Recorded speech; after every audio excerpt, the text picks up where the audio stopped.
Healing in scriptures is not just feeling better. It means being restored, being made whole, and being strengthened.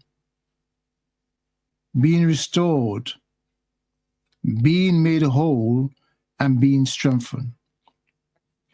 God doesn't just heal the pain. He heals the effects of the pain.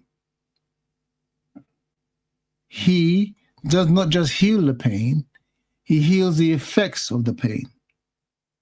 Trust where betrayal broke you. Joy where sorrow drains you.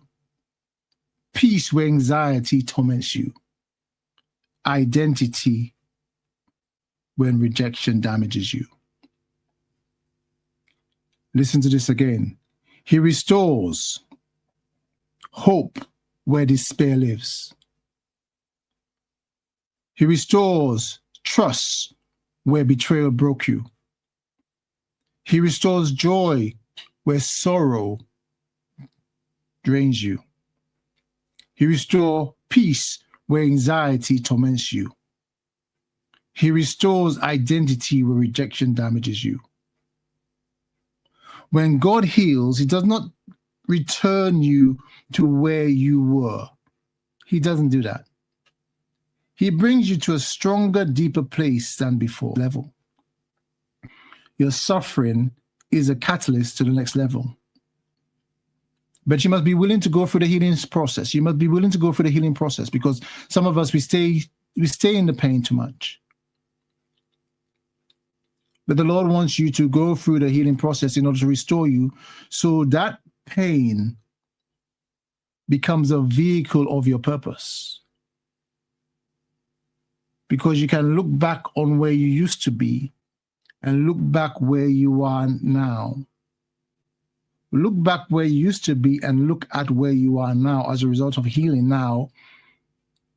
That experience can be used to be a blessing to many. So when God heals, he does not return you to where you were. He brings you to a stronger, deeper place than before. God's healing is ongoing, not a one-time thing. Sometimes healing is instant through the Holy Spirit. Sometimes it's a journey through the same Holy Spirit. And sometimes it layers being removed one by one. It can be a process. But God decides, he decides through his Spirit how he's going to heal and restore you. Sometimes I believe healing can be supernaturally, when it just happened, bang, gone. You're right. But sometimes it takes you through a journey. Because through the journey, there's a lot to be restored that has been broken. Your emotions, your trust, your discernment, your self-worth, your self-purpose, your self-esteem, your confidence. And it takes you through that process of bringing people into your life to help restore you to that place where you become the person that he wants you to be. Sometimes, in order for something to be effective, it has to be broken. And out of that brokenness comes more strength, more value, more purpose, more insight into what you have been called to do. But no matter how long it takes, God commits himself to your healing. He stays with you through every step, every prayer, every tear. The Holy Spirit is right there with you. Remember, your body is a temple of the Holy Spirit. You are a structure built on a foundation, which is Christ Jesus our Lord. He finishes what he starts. God finishes what he starts. He doesn't rush the process. He takes his time and he works through the healing process with you. A wounded heart is not a sign of weakness. Remember that. A wounded heart is not a sign of weakness. It's a place where God shows his deepest compassion and his greatest healing power. So God sees your pain. He stays with you in your pain.